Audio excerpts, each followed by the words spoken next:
తండ్రి, మీకు మీ ప్రియ కుమారుడు మా రక్షకుడైన యేసుక్రీస్తు నామంలో స్తుతులు స్తోత్రం చెల్లిస్తున్నాం. గడిచిన కాలం అంతా మీ కృపలో భద్రపరిచారు. ఈ సమయానైనా మరొకసారి మీ యొక్క అమూల్యమైన మాటలు మేము తెలుసుకుంటకు మీరు మాకు ఇచ్చిన గొప్ప కృపను బట్టి మీకు స్తోత్రములు. దేవా, ఈ సమయాన తండ్రి మీ మాటలు ప్రభావ చెప్పుచున్న నాకును వినుచున్న మీ బిడ్డలకును మీ ఆత్మ సహాయమును మీ జ్ఞానము దయచేయమని తండ్రి, మీ మాటలు జాగ్రత్తగా విని మా యొక్క ఆత్మీయ జీవితాన్ని మేము తండ్రి సరిచేసుకొని దేవా, ఈ భూమి మీద తండ్రి నాయన మీరు మాకు ఇచ్చిన పనుల్లో పడి మీ రుణాన్ని ప్రభావ తీర్చుకున్న వారంగా మేము జీవించడానికి కృప చూపించమని యేసుక్రీస్తు పరిశుద్ధ నామములో ఈ ప్రార్థన అడిగి వేడుకొంచున్నాం పరమ తండ్రి, ఆమేన్. ముందుగా ఈ యొక్క అవకాశం ఇచ్చినటువంటి దేవునికి స్తుతులు చెల్లిస్తున్నాను. అదేవిధంగా దేవుని యొక్క మాటలు మీతో పంచుకోవటకు అవకాశం కల్పించి, మరి ముఖ్యంగా ఈరోజు ఈ విధంగా ఈ స్థానంలో నిలబడి మీతో ఈ మాటలు పంచుకోవటకు నాకెంతగానో దేవుని యొక్క మాటలతో నన్ను బలపరుస్తూ నా యొక్క ఆత్మీయ జీవితాన్ని కడుతున్నటువంటి సేవకులకి ప్రత్యేకమైన వందనాలు చెల్లిస్తున్నానండి. అదేవిధంగా చేరువచ్చిన మీకు అందరికి కూడా ప్రత్యేకమైన వందనాలు చెల్లిస్తున్నాను. ఈరోజు మనం తెలుసుకోబోతున్న పాఠం, కొద్ది నిమిషాలు ఆలోచించబోయే పాఠం ఏంటంటే దేవుని నిఘా వ్యవస్థ. దేవుని నిఘా వ్యవస్థ అనే ఈ పాఠాన్ని కొద్ది నిమిషాలు మనం జాగ్రత్తగా ఆలోచన చేద్దాం.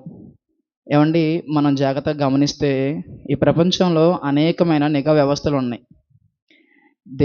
ప్రతి దేశం, అలాగే ప్రతి రాష్ట్రం, ప్రతి జిల్లా, ప్రతి మండలం, ప్రతి గ్రామం, ప్రతి పట్టణం, లేదా ఇంకా చెప్పాలంటే ప్రతి అపార్ట్మెంట్లు, ప్రతి ఇల్లు అన్నమాట. ఇలాగా వీటన్నిటిని మొదలుకొనండి ప్రతి చోట్ల కూడా అనేకమైన నిఘా వ్యవస్థలు మనకు కనిపిస్తూ ఉంటాయి అన్నమాట. ఇవన్నీ ఏం చేస్తూ ఉంటాయి అంటే మనిషిని కనిపెడుతూ ఉంటాయి, మనిషి మీద ఒక కన్నేసి ఉంటూ ఉంటాయి అన్నమాట. మనం జాగ్రత్తగా గమనిస్తే అండి, మనకు బయటికి చూసామనుకోండి సీసీ కెమెరాస్ మనకు కనబడుతూ ఉంటాయి కదా. అపార్ట్మెంట్లో సీసీ కెమెరాస్ ఉంటాయి, బ్యాంకుల్లో సీసీ కెమెరాస్ ఉంటాయి, అలాగే రోడ్డు మీద వెళ్తున్నప్పుడు సిగ్నల్స్ దగ్గర కూడా మనకి సీసీ కెమెరాస్ ఉంటూ ఉంటాయి అన్నమాట. ఓకేనా. ఈ సీసీ కెమెరాస్ని మనం ఏమంటామంటే నిఘా వ్యవస్థలు అని పిలుస్తూ ఉంటాం.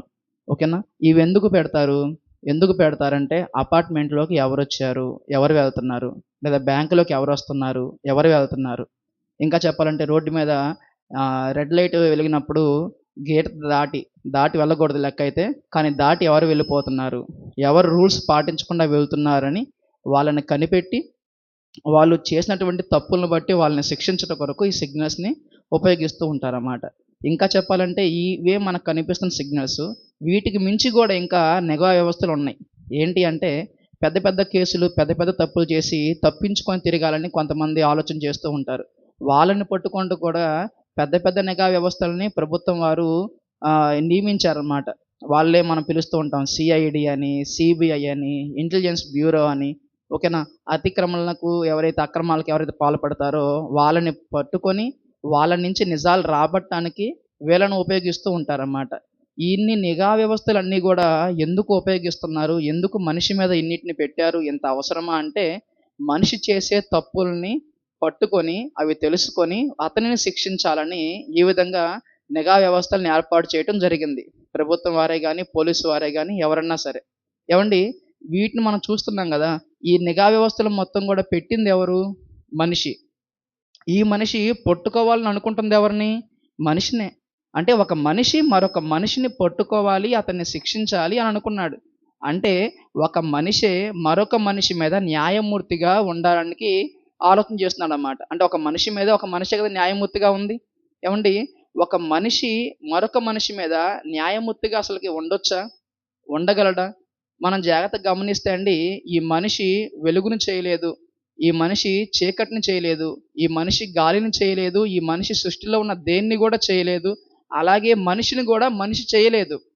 మరి వీటిని అసలు ఏది కూడా చేయని మనిషి, దేవుడు ఇచ్చిన దాన్ని అనుభవిస్తూ జీవించే మనిషి, ఏది చేయని మనిషి ఇంకొక మనిషి మీద నిఘా వ్యవస్థ పెట్టి వాడి మీద న్యాయమూర్తిగా ఉంటున్నాడే.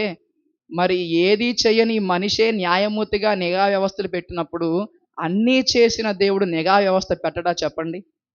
సృష్టి మొత్తాన్ని కలిగించిన దేవుడు, సృష్టిలో మనిషిని ఉంచిన దేవుడు, మనిషిని తన స్వహస్తాలతో నిర్మించి ఈ మనిషిని భూమి మీద ఉంచి ఈ సృష్టిని మొత్తాన్ని అనుభవించు నాయన అని చెప్పిన దేవుడు ఈ మనిషి మీద, ఈ సృష్టి మీద ఆయన నిఘా వ్యవస్థ పెట్టడా?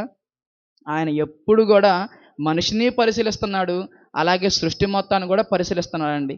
ఒక మాట మనం చూసినట్లయితే హెబ్రీ పత్రిక 10వ అధ్యాయంలో ఏముందంటే, హెబ్రీ పత్రిక 10వ అధ్యాయము క్షమించాలి, హెబ్రీ పత్రిక 4వ అధ్యాయం 13వ వచనం. హెబ్రీ పత్రిక 4వ అధ్యాయం 13వ వచనంలో ఏముందంటే, మరియు ఆయన మరియు ఆయన దృష్టికి కనబడని సృష్టము ఏదీ లేదు. ఏమండి, దేవుని దృష్టికి కనబడని సృష్టము ఏదీ లేదంట. అంటే దేవుడు సృష్టిలో ఉన్న ప్రతిదాన్ని కూడా చూస్తున్నాడా? చూస్తున్నాడు.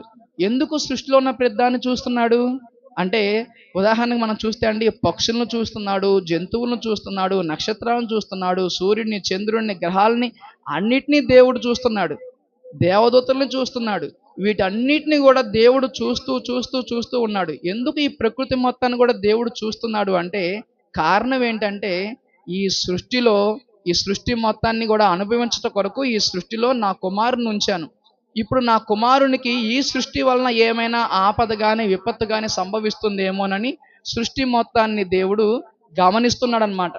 అంటే తన కుమారుడికి ఎటువంటి ఆపద, ఎటువైపు నుంచి ఆపద వస్తుందేమోనని ఏమి కూడా జరగకుండా తన కుమారుని కాచి కాపాడుకోవాలని చెప్పేసి తండ్రి యొక్క ప్రేమ అండి. అందుకే ఆయన సృష్టిని మొత్తాన్ని గమనిస్తున్నాడు. ఏమండి, సృష్టిని మొత్తాన్ని గమనిస్తున్నాడా అంటే, అసలు సృష్టిని చేసిందే మనిషి కొరకు కాబట్టి ఈ మనిషిని ఇంకా జాగ్రత్తగా గమనిస్తున్నాడు తెలుసా. మనిషిని అంట దేవుడు ఇంకా జాగ్రత్తగా పరిశీలిస్తున్నాడంట. ఎలా పరిశీలిస్తున్నాడు, ఎంత జాగ్రత్తగా మనిషిని కనిపెడుతున్నాడు అంటే, ఒక మాట మనం చూస్తే అండి, ఒక మాట మనం చూసినట్లయితే కీర్తనల గ్రంథము 139వ అధ్యాయము 2, 3, 4 వచనాలు. కీర్తనల గ్రంథము 139వ అధ్యాయము 2, 3, 4 వచనాలు. అక్కడ ఏముందంటే అండి, నేను కూర్చుండట, నేను లేచుట నీకు తెలియను, నాకు తలంపు పుట్టక మునుపే నీవు నా మనస్సును గ్రహించుచున్నావు, నా నడకను నా పడకను నీవు పరిశీలన చేయుచున్నావు. ఏమండి, అంటే మనం కూర్చోవటం కానీ, మనం లెగవటం కానీ, మనం చేస్తున్న ప్రతిదీ కూడా, ఇంకా చెప్పాలంటే మనం ఒక మాట అంటం కాదు, ఇదిగో నేను ఇతనితో ఈ మాట చెప్పాలి అనే తలంపు మన మనసులోకి రాకముందే దేవునికి ఏమవుతుందంట, తెలుస్తుందంట. ఇంకా చెప్పాలంటే మన నడక తెలుస్తుంది, మన పడక కూడా తెలుస్తుంది. ఏమండి, మనం అనుకుంటూ ఉంటాం, మన నడక అంటే మనం ఎటు వెళ్తున్నామో మనకు తెలుస్తుంది, మన పడక అంటే మనం పడుకుంటున్నప్పుడు ఎక్కడ నిద్రపోతున్నాము, పడుకున్నప్పుడు ఏం చేస్తున్నాము అని తెలుస్తుంది అనుకుంటాం. ఒక విషయం అండి, మన నడక మన పడక అంటే, మన పడక అంటే పడుకోవడం మాత్రమే కాదు, మనం పడుకున్న తర్వాత మన కలలో వచ్చే కళ్ళ కూడా దేవుడు తెలుసు అనమాట. అందుకని మరి ఎలా తెలుసు దేవునికి, మన కళ కూడా తెలుసా? తెలుసు కాబట్టే కళని మర్చిపోయిన రాజు, అరే నేను కళ మర్చిపోయాను రా, ఎవరు నా కళ చెప్పండి రా అంటే, అతను కనిన కళని భక్తుడికి దేవుడు చెప్పాడు లేదా? చెప్పాడు. ఇదిగో ఇట్రా, దానియేలు ఇట్రా, అసలు అతను కనిన కళ ఇది, దాని భావం కూడా ఇది అని మొత్తం కూడా దేవుడు చెప్పాడు. ఎందుకు చెప్పాడు అంటే, మన కళలు కూడా దేవునికి తెలుసండి. మన నడకల్ని గమనిస్తున్నాడు, మన పడకల్ని గమనిస్తున్నాడు, మన కళలను గమనిస్తున్నాడు. ప్రతి దాన్ని కూడా దేవుడు పరిశీలన చేస్తున్నాడు. మనం ఏమేం చేస్తున్నాము అని దేవుడు ప్రతిదాన్ని దేవుడు ఏం చేస్తున్నాడు, పరిశీలన చేస్తున్నాడు. దేవుడు అన్నిటిని గమనిస్తున్నాడు. ఎందుకు గమనిస్తున్నాడు దేవుడు? ఇవన్నీ కూడా దేవుడు ఎందుకు గమనిస్తున్నాడు? ఇప్పుడుదా మనం దేవుడు గమనిస్తాం తెలుసుకున్నాం కదా. మరి ఎందుకు దేవుడు గమనిస్తున్నాడు? ఎందుకు గమనిస్తున్నాడు అంటే, కొరింథీయులకు రాసిన 2వ పత్రిక 5వ అధ్యాయం 10వ వచనం. కొరింథీయులకు రాసిన 2వ పత్రిక 5వ అధ్యాయము 10వ వచనం. అక్కడ ఏముందంటే, ఎవరి క్రియల చొప్పున వాళ్ళకి ప్రతిఫలం ఇవ్వటం కొరకు దేవుడు ఇవన్నీ కూడా గమనిస్తున్నాడండి. ఏముందండి అక్కడ, 2వ కొరింథీ పత్రిక 5వ అధ్యాయం 10వ వచనంలో ఏముందంటే, అవి మనం చేసే పనులు మంచివైనను సరే చెడ్డవైనను సరే ప్రతిదానికి కూడా ఆ క్రియలకు సంబంధించినటువంటి ప్రతిఫలాన్ని దేవుడు ఇవ్వట కొరకే మనం ఏమేమి చేస్తున్నామో దేవుడు మొత్తం కూడా గమనిస్తున్నాడు. ఏమంటే మనం జాగ్రత్తగా గమనిస్తే అండి, మనం ఒకసారి ఇప్పుడు రైల్వే స్టేషన్లు ఉంటాయి కదా, అప్పుడు మన ఫోన్లో కూడా చూస్తూ ఉంటాం అనమాట. స్టేషన్ దగ్గర సీసీ కెమెరాలు ఉంటాయి. ఆ సీసీ కెమెరాలు పెట్టినప్పుడు మొన్న ఒకసారి చూశాను. ఏంటి, ఆ ట్రైన్ రాబోతుంటే ఒక తల్లి పాప అటు నుంచి ఇటు పక్క వస్తున్నారు. తల్లి ఏమో ఇటు పక్క ప్లాట్ఫామ్ ఎక్కేసింది, కానీ పిల్లడే ఎక్కలేకపోయాడు. ఈ లోపు ట్రైన్ వచ్చేసింది. ట్రైన్ వస్తుందని చెప్పేసి అక్కడ ఉన్నటువంటి తిరిగే రైల్వే డిపార్ట్మెంట్ సంబంధించిన వ్యక్తులు, ఒక వ్యక్తి చూసి, అరే రే పాప అక్కడే ట్రాక్ మీద ఉండిపోయింది, ట్రైన్ వస్తుందని చెప్పేసి గబగబా వెళ్ళిపోయి ఫాస్ట్గా పరిగెత్తుకుని తన ప్రాణాలకి అడ్డేసి మరి ఆ పిల్లోని తీసుకొని పైకి వచ్చి, అతను బతికాడు, పిల్లలు కూడా బతికింది అనమాట. అయితే ఇంత చాకచక్యంగా, ఇంత త్వరగా, ఇంత స్పాంటేనియస్‌గా వెళ్ళిపోయి బిడ్డను కాపాడావు నువ్వు. చాలా గ్రేట్ అని చెప్పి సీసీ కెమెరాలో రికార్డ్ అయిన దాన్ని బట్టి వాళ్ళేం చేశారంటే అతనికి ప్రమోషన్ ఇచ్చారు. శభాష్! మంచిది. అలాగే గుంటూరులో మొన్న ఒకసారి ఇక్కడ హీరో హోండా అంటే బైక్ షోరూమ్ దగ్గర ఒక అతను కాపలాగా ఉన్నాడు. మా ఏరియా అతనే. అతను కాపలాగా ఉంటే అక్కడ దొంగతనం చేయడం కొరకు వచ్చిన వాళ్ళేం చేశారంటే అతని తల మీద కొట్టి అతన్ని చంపేసేసి అందులోకి వెళ్లి అతన్ని పగలగొట్టి దొంగతనం చేద్దామని ట్రై చేశారన్నమాట. కానీ అది వీలు కాలేదు. మళ్ళీ ఇతన్ని చంపేసి వీళ్ళు వెళ్ళిపోయారన్నమాట తర్వాత. మరి వీళ్ళని కూడా సీసీ కెమెరా ఏం చేసింది? బంధించింది. వాళ్ళని చూసారు. వాళ్ళని శిక్షించారు. ఇక మన జాగ్రత్తగా గమనించాల్సింది ఏందంటే, ఈ నిఘా వ్యవస్థల వల్ల ఏమవుతుందంటే, మంచి చేసిన వాడికేమో ప్రమోషన్ వస్తుంది. చెడు చేసిన వాడికేమో శిక్ష వస్తుంది. అలాగే దేవుడు గూడా మనల్ని పరిశీలిస్తున్నాడు. ఏమని? నువ్వు మంచి చేస్తున్నావా? నేను నీకు నిత్య జీవాన్నివ్వాలి. నువ్వు చేసే మొత్తం నేను రాసుకుంటున్నాను. నువ్వు చెడు చేస్తున్నావా? నేను నీకు నరకాన్నివ్వాలి. నువ్వు చేసే మొత్తం రాసుకున్నాను నాయనా అని చెప్పాడు. ఏమంటే దేవుడు మనల్ని ఊరకే చూడ్డండి. దేవుడు మనల్ని ఊరకే మన మీద నిఘా వ్యవస్థ అనేం పెట్టలేదు. మనం చేసే ప్రతి క్రియలను బట్టి మనకు ఆయన ప్రతిఫలం ఇవ్వటం కొరకే. మనం ఎటువంటి క్రియలు చేస్తున్నాం? మనం దేవునికి ఇష్టమైన క్రియలు చేస్తున్నామా? లేదా దేవునికి అసలు నచ్చని క్రియలు, అసహ్యమైన క్రియలు చేస్తున్నామా? మనం అనుకుంటాం మన చుట్టూ 4 గోడలు ఉన్నాయి గదా! మన ఇంట్లో ఉన్నాం గదా! మన రూమ్‌లో ఉన్నాం గదా! ఎవరో తెలీదుగా అనుకుంటాం. నువ్వు ఇంట్లో ఉన్నా, రూమ్‌లో ఉన్నా, బెడ్‌రూమ్‌లో ఉన్నా, బాత్రూమ్‌లో ఉన్నా అన్నీ గూడా దేవునికి తెలుసు. ప్రతిదీ గూడా దేవుడు చూస్తున్నాడండి. ఏవండీ దేవునికి తెలియనిదంటూ ఏదీ లేదు. ఇంకో విషయం చెప్పనా? దేవుడు ఎప్పటినుంచి చూస్తున్నాడు? ఎప్పటినుంచి చూస్తున్నాడంటే నువ్వు పిండంగా ఉన్నప్పటి నుంచి దేవుడు చూస్తున్నాడు నిన్ను. ఒకసారి ఆ మాట కూడా మనం చూద్దాం. కీర్తనల గ్రంథము 139వ అధ్యాయము. కీర్తనల గ్రంథం 139వ అధ్యాయం 16వ వచనం. 16వ వచనం. నేను పిండమునై ఉండగా నీ కన్నులు నన్ను చూచెను. ఏవండీ? నేను పిండమునై ఉండగా నీ కన్నులు నన్ను చూచెను. అంటే మనము పిండముగా ఉన్నప్పటి నుంచే దేవుడు మనల్ని చూస్తున్నాడు. మనం పిండముగా ఉన్నప్పటి నుంచి మనం చేస్తున్న ప్రతి పనిని గూడా దేవుడు రాస్తున్నాడు. ఇప్పటికి మనకు 30 సంవత్సరాలు, 40 సంవత్సరాలు, 45 సంవత్సరాలు మనకొచ్చినియి. ఇన్ని సంవత్సరాల్లో మనం ఏమేం చేశామో అన్నీ గూడా దేవుడు రాసాడా? అన్నీ గూడా రాసాడండి. ఎప్పుడైతే మనకి మరణం వస్తుందో ఈటన్నిటికి కూడా సంబంధించిన ప్రతిఫలం ఖచ్చితంగా దేవుడు మనకిస్తాడు. ఏవండీ? చిన్న విషయం అండి. మనం జాగ్రత్తగా బుర్ర పెట్టి ఆలోచించామనుకోండి, ఆఫ్టర్ ఆల్ ఒక మనిషి పెట్టిన సీసీ కెమెరాలు బట్టి వాడు గమనించిన దాన్ని బట్టి ప్రమోషన్‌లు, డిమోషన్‌లు ఇస్తుంటే, మరి అంత పెద్ద దేవుడండి ఆయన. మహాదేవుడండి. మరి ఆయన ఇవ్వడా మన క్రియలకు తగిన ప్రతిఫలం ఖచ్చితంగా ఇస్తాడు. ఖచ్చితంగా ఇస్తాడు. దేవుని మాటలు మనం రోజు వింటున్నాం. రోజు వింటున్నాం. ఈ మాటలు బట్టి మనల్ని మనం మార్చుకుంటున్నామా? లేదా ఏముందిలే సోది చెబుతాడులే, ఎప్పుడు ఇలాగ చెబుతారులే, ఎప్పుడు కుటుంబం గురించేనా, ఎప్పుడు ఆ టాపికేనా, ఎప్పుడు ఈ టాపికేనా అని దాన్ని వ్యతిరేకంగా, వ్యంగ్యంగా మనం మార్చుకుంటూ మనం జీవిస్తున్నామా? వామ్మో! చెబ్బొడుతున్న మాట ఇది నా కోసమే, ఇది నన్ను మార్చడం కోసమే, దేవుడు నాతో మాట్లాడుతున్నాడు, సేవకుడు కాదు, దేవుని మాటలిది అని మనల్ని మనం మార్చుకోవటకు మనం ప్రయత్నిస్తున్నామా? అవి గూడా దేవుడు చూస్తాడు తెలుసా అండి? అవి గూడా దేవుడు ఆలోచిస్తాడండి. ఏవండీ? అసలు ఇవన్నీ గూడా దేవుడికి ఎలా తెలుస్తాయి? దేవుడికి ఎలా తెలుస్తాయి? ఎవరు చెబుతారు? నేను అనుకున్నానండి ఇప్పటిదాకా నేను స్కూల్‌లో గూడా పిల్లలకి చెప్తా ఉంటాను. అరేయ్! మీరు అబద్ధం ఆడమాకండి. మీరు దొంగతనం చేయమాకండి. ఆ! మా స్కూల్‌లో పిల్లలండి కొంతమంది వడ్డీ కూడా డబ్బులు తిప్పుతూ ఉంటారు. ఆ! నేను వాళ్ళకి కూడా అంటే ఏమేం తప్పులు చిన్న చిన్నవి చేస్తూ ఉన్నారో, ఇవేం చేయమాకండ్రా అని చెప్తూ ఉంటా. ఎందుకు సార్ అంటారు. ఒరేయ్! మీకన్నిటికి కూడా మనం చేసే తప్పులు మొత్తం కూడా దేవుడు లెక్కేస్తాడురా అంటాను. ఎలా తెలుస్తారంటారు. మన చుట్టూ ఉన్న ఈ ప్రకృతే దేవుడికి సాక్ష్యం చెప్పిద్దిరా. ఈ గోడలు గాని, ఈ ఫ్యాన్లు గాని, ఈ దూలాలు గాని, ఈ సృష్టి మొత్తం చెట్లు గాని ఇవన్నీ కూడా దేవుడు సాక్ష్యం చెబుతాయిరా. ఇవన్నీ రికార్డ్ చేస్తాయిరా. బైబిల్‌లో ఉన్నాయిరా అని చెబుతూ ఉన్నానండి. కానీ నాకండి ఈ లెసన్ చదువుతున్నప్పుడు ఇంకొక కొత్త మాట నాకు కనిపించింది. అది బైబిల్‌లో ఉన్న మాటే. కానీ నేను ఇవాళ తెలుసుకున్నానన్నమాట. నేను ఇప్పటిదాకా ఈ ప్రకృతి మాత్రమే రికార్డ్ చేస్తుంది, సాక్ష్యం చెబుతుంది అనుకున్నాను. ఒక మాట మనం చూస్తాం. నాకు బుర్ర పాడైపోయింది. ఆ మాట చూద్దాం ఒకసారి. ఏవండీ దేవుడు రాయించిన భలే చక్కని మాటండి. మొదటి కొరింథీ పత్రిక 2వ అధ్యాయం 11వ వచనం. మొదటి కొరింథీ పత్రిక 2వ అధ్యాయం 11వ వచనం. అక్కడ ఏముంది చూడండి ఒకసారి. ఒక మనుష్యుని సంగతులు అతనిలోనున్న మనుష్యాత్మకే గాని మనుషులలో మరి ఎవనికిని తెలియదు. ఏవండీ? ఒక మనుష్యుని సంగతులు ఎవరు తెలుసంట?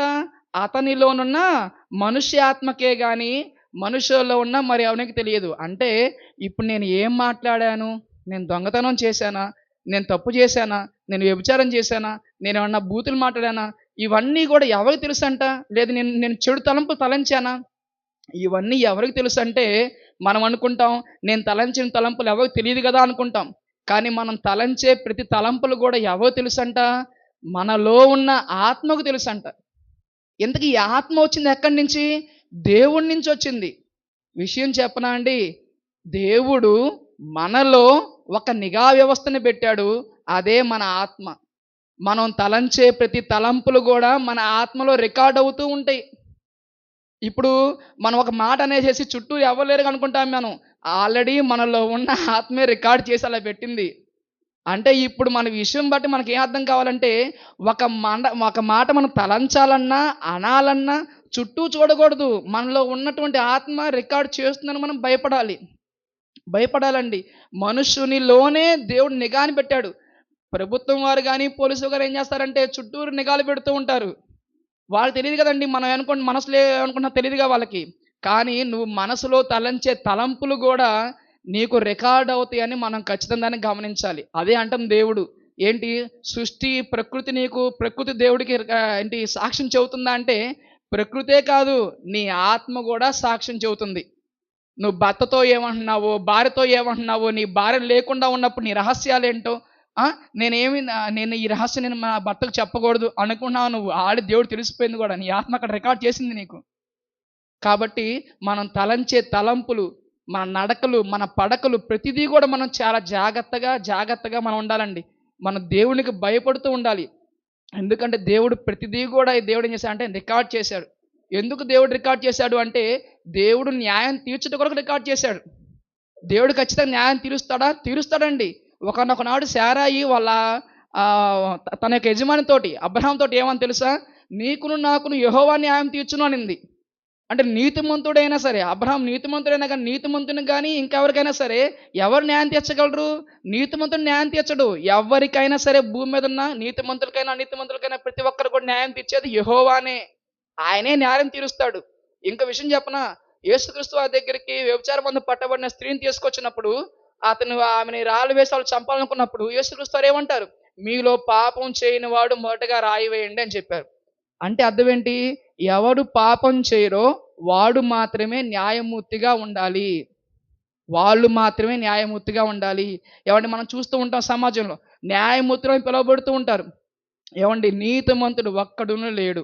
అవునా కాదా? అంటే న్యాయమూర్తిగా పిలువబడుతున్న న్యాయమూర్తులు కాదా? కాదండి. నిజమైన న్యాయమూర్తి, అసలైన న్యాయమూర్తి ఎవరంటే దేవుడేనండి.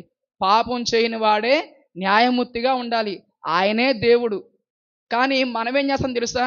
అతను మంచోడు కాదు. మంచిది కాదు. ఈడు చెడ్డోడు, వాడు మంచోడు అని మనం తీర్పు తీరుస్తూ ఉంటాం. వాళ్ళ మాటలు బట్టి, వాళ్ళ క్రియలు బట్టి మనం తీర్పు తీరుస్తూ ఉంటాం. కాదు. పైకి మంచోడు కనిపిస్తున్నంత మాత్రాన మంచోడు కాదు వాడు. వాడి మనసేంటో మనకు తెలీదు. దేవుడు ఏం చెప్పాడంటే, మీరు ఎవ్వరు కూడా తీర్పు తీర్చకండి అన్నాడు. ఎందుకో తెలుసా? అసలు నువ్వు మంచోడివి కాదు. నీలో తప్పులు ఉన్నాయి, అతనిలో తప్పులు ఉన్నాయి. అందుకే అంది పాపం చేయని వాడు. ఏమంటే చిన్న మాట మనం జాగ్రత్తగా ఆలోచిస్తే, ఆ స్త్రీ ఏమో వ్యభిచారం మందు పట్టబడింది. ఇక్కడున్న వాళ్ళు అక్కడ పిల్లలు ఉన్నారు, పెద్దలు ఉన్నారు కదండీ! మరి వేరే లోకాలు వీళ్ళలో వ్యభిచారం చేయని వాళ్ళు కూడా ఉంటారు కదా! మరి వ్యభిచారం చేయని వాళ్ళు, వ్యభిచారం అంటే వేరే పాపం చేసిన వాళ్ళు, వేరే చిన్న తప్పులను చేసిన వాళ్ళు, వ్యభిచారం చేసినోడు తీర్పు తెచ్చొచ్చా? అసలు లేనే లేదు. నువ్వు ఏ తప్పు చేసినా, నువ్వు చిన్నది చేసినా, పెద్దది చేసినా సరే, నువ్వు తీర్పు తీర్చడానికి నువ్వు ఖచ్చితంగా అర్హుడివి కాదనమాట. నేను చేసిన చిన్న తప్పులే, అతను చాలా పెద్ద తప్పు చేస్తున్నాడు, అతను తీర్పు తీరుస్తాను, సమస్య లేదు. మనం ఏం చేయకూడదండి. ఎవడు తీర్పు తీరుస్తాడో వాడే మరలా ఒకానొక రోజు తీర్పు కొరకు నిలబడతారన్నమాట. వాడికి కూడా తీర్పు తీర్చబడిద్ది. కాబట్టి మీరు ఎవరు కూడా తీర్పు తీర్చమాకండి. ఎందుకంటే మీరందరూ పాపం చేసిన వాళ్ళే, తప్పులు చేసిన వాళ్ళే. నిజమైన తీర్పు తీర్చగలవాడు ఎవరయ్యా అంటే, న్యాయమూర్తి ఎవరయ్యా అంటే దేవుడు మాత్రమే తీర్పు తీరుస్తాడు. ఇంకో విషయం చెప్పనా? దేవుడు మాత్రం ఎందుకు తీర్పు తీర్చగలడు? నువ్వేం చేస్తావంటే పైకి కనపడే దేహాన్ని బట్టి, మనిషిని బట్టి, లేదా నువ్వు చూసే కొన్ని పనులు బట్టి నువ్వు తీర్పు తీరుస్తూ ఉంటావు. అసలు దేవునికి అతని యొక్క మనసు కూడా తెలుసు. అవునా కదండి? పైకి చూసి మనం తీర్పు తీరుస్తాం చెప్పండి? కాదండి. మనసును బట్టి, మనిషిని బట్టి మనం తీర్పు తీర్చాలి. మనసు కూడా ఎవరికి తెలుసయ్యా అంటే దేవునికే తెలుసు. తెలుసా దేవునికి? తెలుసండి. తెలుసు. ఒకప్పుడు కెరూబుగా ఉండి తన మనసులో చెడు తలంపు తలంచింది, గర్వించింది. తను మనసులో అనుకున్న ఆలోచన కూడా దేవుడు తెలుసుకున్నాడు, కనిపెట్టాడు. కనిపెట్టి ఏమన్నాడు? యెషయా గ్రంథం 14:14 ఏమన్నాడు? అక్కడి నుంచి తోసేస్తే తిరిగి పాతాళంలో పడిందనమాట. ఎవరు? అపవాది, సాతాను. అంటే ఏంటి? దేవునికి మనసులు కూడా తెలుస్తాయండి. దేవుడు మన మనసులను కూడా దేవుడు పరిశీలిస్తున్నాడు. అంటే ఇప్పుడు నడకను పరిశీలిస్తున్నాడు. కూర్చుండుట, లేచుట, నిలుచుట, నడక, పడక ఇవన్నీ కూడా దేవుడు పరిశీలిస్తున్నాడు. మన మనసు కూడా దేవుడు పరిశీలిస్తున్నాడు. ఎందుకు పరిశీలిస్తున్నాడు అయ్యా అంటే, మనం చేసే క్రియలను బట్టి మనకి తీర్పు ఇవ్వాలని, మనకి ప్రతిఫలం ఇవ్వాలని దేవుడు చేస్తున్నాడన్నమాట. మరి మనం చేస్తున్న క్రియలు ఎలా ఉన్నాయి? మనం జాగ్రత్తగా మనం వాటిని గమనించాలండి. మన క్రియలు బట్టే మనకి ప్రతిఫలం వస్తుంది. మనం ఎవరికి మనం తీర్పు తీర్చకూడదు. ముందు మనల్ని మనం జాగ్రత్తగా మనం దేవునిలో ఉన్నామా లేదా అని మనం జాగ్రత్తగా మనం దేవునిలో సాగాలి. ఓకేనా? మన క్రియలు మనకి సరిగ్గా ఉండాలి. ఇంకా చెప్పాలంటే అండి, మనము చాలామంది అనుకుంటూ ఉంటారు, దేవుడు ఎక్కడో ఉన్నాడు. ఆ! దేవుడు చూస్తున్నాడా? కొంతమందండి చర్చికి వెళ్తూ కూడా దేవుడు పరలోకమందున్నాడని అనుకుంటూ ఉంటారు. ఏవండీ నేను ఒక మాట చదివాను నేను. అక్కడ ఏముందంటే చూద్దాం ఒకసారి, కీర్తన గ్రంథము 33వ అధ్యాయం చూద్దాం ఒకసారి. అక్కడ దేవుడు ఎంత స్పష్టంగా చెబుతున్నానంటే, వీటన్నిటితో పాటుగా అండి కీర్తన గ్రంథము 33వ అధ్యాయము 13, 15 వచనాలు మనం చూస్తే, 33వ అధ్యాయము 13, 15 వచనాలు. చదవండి. యెహోవా ఆకాశంలో నుండి కనిపెట్టుచున్నాడు, ఆయన నరులందరినీ దృష్టించున్నాడు.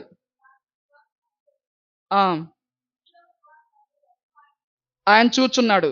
ఆయన వారందరి హృదయములను ఏకరీతిగా నిర్మించినవాడు, వారి క్రియలన్నయు విచారించువాడు, వారిని దర్శించువాడు. ఏమండి, దేవుడంట ఆకాశంలో నుండి మనల్ని కనిపెడుతున్నాడు. ఎక్కడి నుంచండి? ఆకాశంలో నుంచి. ఏమండి, నిజంగా మనం దేవుడంటే మనం భయం కలిగి ఉన్నాం అనుకోండి, మనం బయటికి వెళ్ళి ఆకాశంగా చూడగానే మనకు భయం వేయాలి ఫస్ట్. వామ్మో, అక్కడి నుంచి దేవుడు చూస్తున్నాడని చెప్పేసని. ఆకాశానికి అవతల పైన కదండి పరలోకం ఉంది. మరి అక్కడి నుంచి దేవుడు మనం చూస్తున్నాడు కాబట్టి, దేవుడంట మనలో ఒక రికార్డింగ్ దేవుడు పెట్టాడు. అవునా? ఇప్పుడు మనం చూస్తే అండి, ఏరోప్లేన్‌లో బ్లాక్ బాక్స్ అని ఒకటి ఉండిద్దండి ఏరోప్లేన్‌లో. ఎందుకు అది పెడతారయ్యా అంటే, ఏరోప్లేన్‌లో ఉన్నటువంటి వాళ్ళు ఏమేమి మాట్లాడుకున్నారు, ఇప్పుడు ఏమన్నా క్రాష్ అయిందనుకోండి, ఏమన్నా ఇబ్బంది అయిందనుకోండి, వాళ్ళు ఎలా కేకలేశారు, ఎలా భయపడ్డారు, లేదా వాళ్ళు ఏమేమి మాట్లాడుకున్నారు మొత్తం కూడా రికార్డ్ అవ్వడం కొరకు ఒక బ్లాక్ బాక్స్ అనేది ఏరోప్లేన్‌లో ఉండిద్దనమాట. అలాగే మనలో కూడా దేవుడిచ్చినటువంటి రికార్డ్ బాక్స్ ఏంటి? ఆత్మ అని మనం తెలుసుకున్నాం. మరి ఇవన్నీ కూడా దేవుడు ఉంచి ఇంకా దేవుడు ఏం చేస్తున్నాడంటే, మనల్ని ఎప్పుడు కూడా దేవుడు మనల్ని కనిపెడుతూ ఉన్నాడు. ఏంటి? ఆదివారం పూట చర్చికి వెళ్తాం, ఇంటికి వెళ్ళటం ఇది మాత్రమే కాదు. మనం చేసే ప్రతి పనిని క్షుణ్ణంగా దేవుడు మన కళ్ళు చూస్తూనే ఉంటాడండి. మనమన్నా నిద్రపోతామేమో గానీ ఆయన మాత్రం కునుకడు, నిద్రపోడు. ఆయన ఎప్పుడు మనల్ని గమనిస్తున్నాడు. ఏం గమనిస్తున్నాడు అంటే, మనము ఎటువంటి క్రియలు చేస్తున్నామని దేవుడు గమనిస్తున్నాడు. ఏమండి, పైన అక్కడ 15వ వచనంలో ఏముందండి? ఆయన వారందరి హృదయములను ఏకరీతిగా నిర్మించినవాడు. అంటే ప్రతి ఒక్కరి హృదయాలు దేవుడు ఒకేలా నిర్మించాడా? ఒకేలా నిర్మించాడు. మరి ఆ ఒకేలాగా నిర్మించినటువంటి మనుషులందరూ కూడా ఒకేలాగా దేవుని గురించి తలస్తున్నారా? లేదండి. సేవకులు ఒకలాగా ఆలోచిస్తున్నారు, విశ్వాసులు ఒకలాగా ఆలోచిస్తున్నారు. సేవకులేమో దేవుని కొరకు బతకాలని, దేవుని యొక్క పనులు చేయాలని, దేవుని గురించి ఆలోచిస్తూ ఉంటే, మనమేమో మన కుటుంబాల కొరకు మనం ఆలోచిస్తున్నామే గానీ దేవుని గురించి ఆలోచన చేసే వారంగా మనం లేదండి. ఏమంటే దేవుడు అన్యాయస్తుడు మాత్రం కాదు, అందరికీ ఒకేలాంటి హృదయాలు ఇచ్చాడు. అందరిని ఒకేలా దేవుడు నియమించాడు. అందరికి కూడా దేవుడు ఒకే మాటలు ఇచ్చి, ఈ మాటల ప్రకారంగా బతుకు నాయనా, నా క్రియలు చెయ్యి నాయనా అని దేవుడు ఇస్తే, మరి మనమేం చేస్తున్నామంటే, మనము మనకు నచ్చిన క్రియలు మనం చేస్తూ ఉన్నాం. కానండి, మనకు నచ్చిన క్రియలు మనం గాని చేస్తూ ఉంటే, మన క్రియలను బట్టి దేవుడు ఖచ్చితంగా మనకేమిస్తారంటే, ప్రతిఫలం దేవుడు ఖచ్చితంగా ఇస్తారండి. దేవుడు ఖచ్చితంగా ఇస్తాడు. ఏవండీ, మనం జాగ్రత్త చూస్తే అండి, ప్రస్తుత సమాజం ఎలా ఉన్నారండి? టీనేజ్‌లో ఉన్న పిల్లలు గానీ, లేదా చిన్న పిల్లలు గానీ, వీళ్ళందరూ కూడా చెడిపోయారండి. చాలా దారుణంగా చెడిపోతున్నారు. గంజాయి తాగుతున్నారు, సిగరెట్లు తాగుతున్నారు, మందు తాగుతున్నారు. ఆ! సెల్ ఫోన్‌లకు బానిసలైపోతున్నారు. ఈ విధంగా విచ్చలవిడిగా తిరుగుతున్నారన్నమాట. మరి వీళ్ళని దేవుడు ఇంకా క్షమిస్తూనే ఉన్నాడు. ఎందుకంటే ఈళ్ళు ఇంకా మారతారు అని. అవునా కాదా? ఏవండీ, మనల్ని గూడా మనం దేవుని యొక్క వాక్యం తెలుసుకోక ముందు దేవుడు మనల్ని క్షమించాడు. దేవుడు మనల్ని కాపాడుతూ వచ్చాడు. దేవుని గురించి తెలుసుకున్న తర్వాత, దేవుని పని చేయాలనుకున్న తర్వాత గూడా మనము ఇంకా దారుణంగా తయారవుతున్నాం. ఇంకా దేవునికి ఆయాస్కరమైన క్రియలు చేస్తున్నాం. అయినా సరే దేవుడు ఇంకా క్షమిస్తున్నాడు, క్షమిస్తున్నాడు, క్షమిస్తున్నాడు అంటే మన జాగ్రత్తగా అర్థం చేసుకోవాలి. దేవుడు మనకి ఇంకొక ఛాన్స్ ఇస్తున్నాడు అని. దేవుడు చూడట్లా అనేం కాదు. దేవుడు ఏంటి ఇంక నన్నేం దేవుడిని పట్టించుకోవట్లేదే, నేను చేసేవన్నీ దేవుడేం చూడట్లేదు అని కాదు. దేవుడు ప్రతిదీ రాస్తున్నాడు. ప్లస్ దేవుడు మనకి ఛాన్స్ ఇస్తూ ఉన్నాడు. ఇంకా మారతాడు, ఇంకా మారతాడు, ఇంకా అబద్ధాలు మారిద్ది, ఇంకా దొంగతనం మానిద్దాము, ఎక్కడైనా కానీ మార్చుకుంటాడేమో, ఎక్కడైనా కానీ ఆ తప్పులన్నీ కూడా విడిచిపెడతాడేమో అని దేవుడు చూస్తూ ఉంటే, మనము ఇంకా చేస్తూనే ఉన్నామనుకోండి, ఈ క్రియలకు మొత్తానికి తగిన ప్రతిఫలం ఖచ్చితంగా మనం అనుభవించాలండి. ఏమంటే భక్తులండి, ఎందుకు వాళ్ళు భక్తులుగా మారారో తెలుసా? వాళ్ళు అంతకు ముందు ఉన్నటువంటి ఆ యొక్క జీవితాన్ని వాళ్ళు వదిలేసుకొని దేవుని కొరకు గొప్పగా బతకాలని కాబట్టి వాళ్ళు భక్తులయ్యారు. ఏమండి గలతీయులకు రాసిన పత్రికలో ఒక చక్కని మాట పౌలు గారు చెప్తారండి. అది నేను చెప్పి నేను ముగిస్తాను. గలతీయులకు రాసిన పత్రిక 2వ అధ్యాయము 21వ వచనం. చాలా చక్కని మాట అండి. 2వ అధ్యాయము 21వ వచనం. అక్కడ ఏముందంటే, నేను దేవుని కృపను నిరర్ధకము చేయను. ఏముందండి? నేను దేవుని కృపను నిరర్ధకము చేయను అన్నారు. ఏమండి నిరర్ధకం అంటే అర్థం ఏంటి? నిరర్ధకం అంటే యూజ్‌లెస్ అని. యూజ్‌లెస్ అని. ఏమండి ఇక్కడ పౌలు గారు ఏమంటున్నారంటే, ఒకప్పుడు నేను దేవునికి చాలా ఆయాస్కరంగా జీవించాను. కానీ ఆయన తన కృప చేత నన్ను రక్షించి, ఇక నుంచి నా కొరకు జీవించిన ఆయన అని చెప్పాడు. కాబట్టి ఇక నుంచి నేనేం చేస్తానంటే, ఆయన చూపించిన కృపను నేను వేస్ట్ చేసుకోను. అంటే అరే అనవసరంగా అయితే నేను కృప చూపించకనే బతికించానే అని దేవుడే అనుకునే విధంగా నేను చేయను. ఇక నుంచి నేను జాగ్రత్తగా దేవుని కొరకు బాగా బతుకుతాను అని చెప్పాడండి.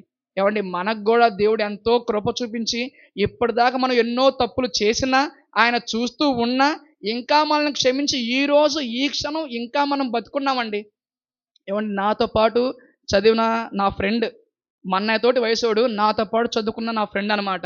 ఇప్పుడు గుంటూరు గవర్నమెంట్ హాస్పిటల్‌లో బ్లడ్ క్యాన్సర్ తోటి బాధపడుతున్నాడు. నా వయసేనండి. నా వయసే. నాకన్నా 1, 2 సంవత్సరాలు పెద్ద అంతే. నా వయసే. వాడికి నోటెమ్మటే బ్లడ్ పడుతుంది. ఇంత మా అమ్మ బండి మీద వస్తున్నప్పుడు చెబుతుందనమాట. వాళ్ళ అమ్మోళ్ళు కూడా ఎవరికైనా చెప్పుకుంటే మళ్ళా పరువు పోయిద్దని చెప్పేసని ఏమంటారో అని చెప్పేసి అనుకో వాళ్ళు ఎవరు చెప్పుకోక వాళ్ళు బాధపడుతున్నారని చెప్పేసని మా అమ్మ చెప్పింది. ఏమంటే నా వయసు ఉన్నోడు బ్లడ్ క్యాన్సర్‌తో బాధపడుతున్నాడు. అంటే మా వయసు కన్నా గాని ఇంకా చాలా మంది మనం ఇక్కడ ఉన్నాం. ఇంకా ఎక్కువ వయసోళ్ళం ఉన్నాం. నా వయసోళ్ళు ఉన్నారు. ఇంకా చాలా మంది కూడా ఉన్నాం మనం. అయితే మనం అందరం కూడా దేవుని గురించి తెలుసుకున్నామా? తెలుసుకున్నాం. మనం తెలుసుకున్నప్పుడు దేవుడు మన తప్పులు మొత్తం దేవుడు క్షమించాడా? క్షమించాడు. కృప చూపించాడా? కృప చూపించాడు.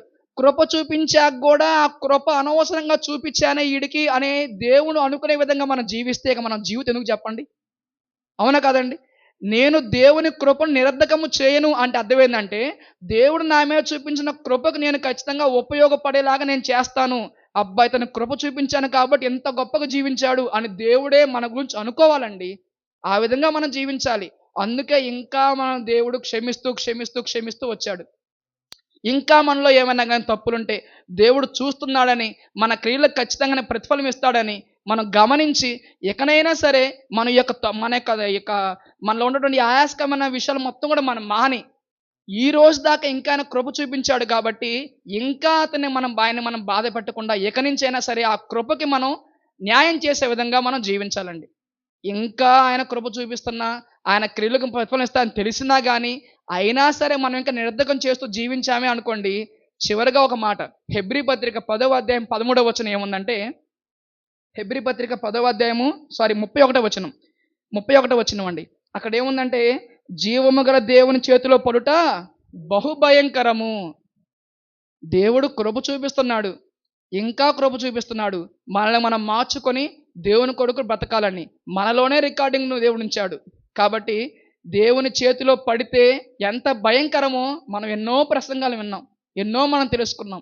ఇక నుంచైనా సరే మన క్రియలను మనం మార్చుకొని దేవునికి ఇష్టమైన క్రియలు దేవుడు కూడా చూస్తుంది ఎందుకయ్యా అంటే ఒకటే, దేవుడు ఎందుకు మనగా చూస్తున్నానంటే ఏం క్రియలు చేస్తాడా నా కుమారుడు అని. ఎంత సృష్టినిచ్చాను, ఇన్నిటినిచ్చాను, ఈ మొత్తం అనుభవిస్తున్నాడు. ఇవన్నీ అనుభవిస్తున్నప్పుడు ఏ క్రియలు చేస్తాడా అని చూద్దామని చెప్పేసి దేవుడు మనకెళ్ళి అలాగే తన దృష్టి మొత్తం మన మీద ఉంచి చూస్తున్నాడండి. కాబట్టి దేవుణ్ణి సంతోషపెట్టే క్రియలు చేసి ఆయన చేతిలో పోవటం భయంకరం అని తెలుసుకున్న మనము ఆయనకి ఇష్టలుగా బ్రతికి దేవుడున్నటువంటి ఆ రాజ్యానికి చేరే విధంగా మనం ఉండాలి. మనం నేరం చేసామనుకోండి దేవుడు ఖచ్చితంగా తీర్పు తీరుస్తాడు. కాబట్టి మనం ఆ విధంగా జీవించక దేవునికి ఇష్టంగా జీవించే విధంగా దేవుడి యొక్క నిఘా వ్యవస్థ మన మీద ఉందని మనం గమనించుకొని దేవుని యొక్క వాక్యానుసారంగా జీవించాలని, దేవుని చిత్తం చేయాలని కోరుకుంటూ ఈ నా మాటలు ముగిస్తున్నాను. ప్రార్థన చేసుకుందాం. మహాపరిశుద్ధుడు, మహోన్నతుడు, గనుడైన మా ప్రియ పరలోకపు తండ్రి, ఇంతవరకు శ్రేష్టమైన మాటలు మేము తెలుసుకున్నాం నాయన. దేవా తండ్రి నాయన, మా యొక్క క్రియలు ప్రభువా మీకు ఇష్టమైన వాటిగా ఇప్పటి వరకు తండ్రి నాయన ఉండలేదు నాయన, దయతో క్షమించండి. ఇక నుంచైనా ప్రభువా ఎక్కువగా తండ్రి మీరు నచ్చే క్రియలు, మీరు మెచ్చే క్రియలు, మీకు ఇష్టమైన క్రియలు ప్రభావ మేము చేస్తూ మీ చిత్తాన్ని తండ్రి భూమి మీద తండ్రి జరిగిస్తూ దేవా మీ యొక్క రుణాన్ని ప్రభావాన్ని తీర్చుకునే వారంగా మేము ఉంటకు తండ్రి కృప చూపించమని యేసుక్రీస్తు పరిశుద్ధ నామములో ఈ ప్రార్థన అడిగి కొంచెం పరమ తండ్రి. ఆమేన్.